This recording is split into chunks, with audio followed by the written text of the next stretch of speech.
बिहार राज्य बैंकर्स समिति के 69वीं त्रैमासिक समीक्षा बैठक में मुख्यमंत्री नीतीश कुमार, उप मुख्यमंत्री सुशील कुमार मोदी, शिक्षा मंत्री कृष्णनंदन वर्मा, उद्योग मंत्री श्याम रजक, सहकारिता मंत्री राणा रणधीर सिंह, ग्रामीण मंत्री श्रवण कुमार के साथ सारे विभाग के प्रधान सचिव के साथ बैंक मैनेजर मौजूद रहे। इस समीक्षा बैठक में मुख्यमंत्री नीतीश कुमार ने कहा कि यहाँ उद्योग के बहुत संभावनाएं हैं।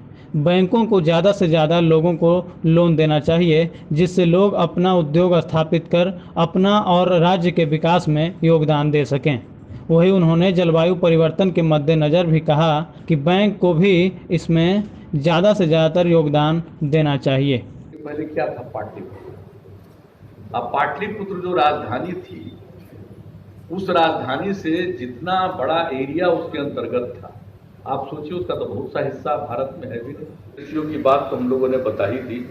जो वार्षिक साख योजना, उसको भी जो हम लोग देख रहे हैं, उसके हिसाब से भी अब पिछली बार तो बड़ा अच्छा हुआ, पहली बार आपका काफी अच्छा गया है।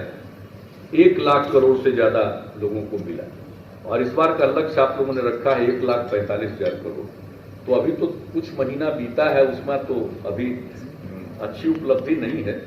17.42% ही है जो आपका टारगेट है, उसके मुताबिक 25,262 करोड़ अभी हुआ है। क्या यहाँ हुआ है शिक्षा के क्षेत्र में, तो ये तो भाई ज्ञान की भूमि।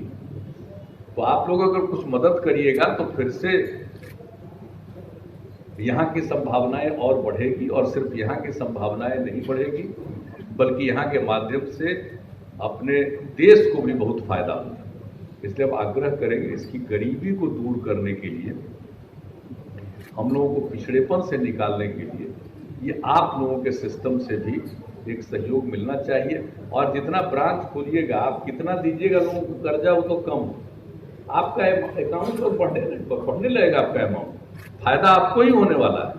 आप सब जगह खोलिए, थोड़ा बहुत पैसा सबको धीरे धीरे कहीं ना कहीं थोड़ी थोड़ी आमदनी तो बढ़ रही है डिसेंट्रलाइज तरीके से। इसलिए अब इस बार फिर हम आग्रह करेंगे, देखिए अगर आपने पंचायत स्तर पर बैंक की शाखाएं खुलवा दी, और तो रिजर्व बैंक को करना पड़ेगा। आजकल सुनते हैं हमारे डिप्टी सीएम साहब बता रहे थे कि अब आजकल ये लोग कह दिए अब बैंक का ब्रांच नहीं खोलेगा। तो बैंक का ब्रांच नहीं खोलेगी थी, महाराष्ट्र है, बताइए ना, ये गुजरात है, ये पंजाब है,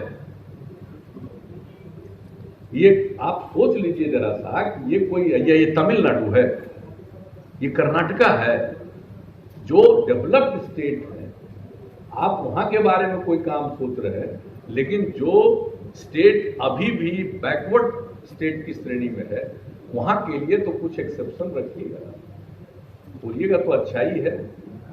तो इन्हीं शब्दों के साथ आप सब लोग आए हैं, और अब आगे सारे विषयों पर आप लोग इंटरेक्ट करिएगा। तो मुझे पूरा भरोसा है, और बैंकिंग सिस्टम पर भरोसा है। अगर आप लोग इंटरेक्ट करके कुछ कीजिएगा, लेकिन एक बात हम कहेंगे, सब आपके बैंक के अधिकारीगण मौजूद हैं। जो हमको रिपोर्ट मिलती है कि आप लोग खाली सुनते हैं, अब आगे भी जो इंटरेक्शन होगा उसमें कुछ सीनियर लोग बोलेंगे, बाकी सब लोग चुपचाप सुनेंगे, एक दूसरे की बात खाली सुनते हैं। ये अच्छी बात नहीं।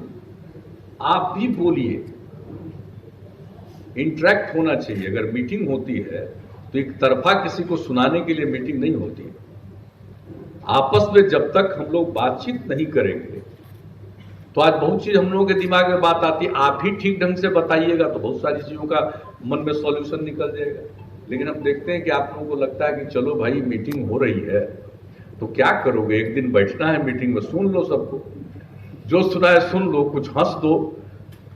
तो ये नहीं होना चाहिए, इंटरेक्शन होना चाहिए। और हमारे डिप्टी सीएम साहब इनको जानते हैं, फाइनेंस के बारे में जितना नॉलेज है और जितना अनुभव है, तो प्लीज हम सब आप लोगों से अनुभव करेंगे कि आप लोग इंटरेक्ट कीजिएगा, बातचीत कीजिए। जब सब लोग बातचीत करेंगे, बहुत सारी बातें आएंगी, इधर से भी अपनी बात कही जाएगी। तो मैं समझता हूं ये सचमुच जो स्टेट लेवल बैंकर्स कमेटी की मीटिंग होती है वो कारगर हो पाएगी। तो इन्हीं शब्दों के साथ मैं आप सब लोगों का स्वागत करता हूं और रिजर्व बैंक के डिप्टी गवर्नर भी आए हैं।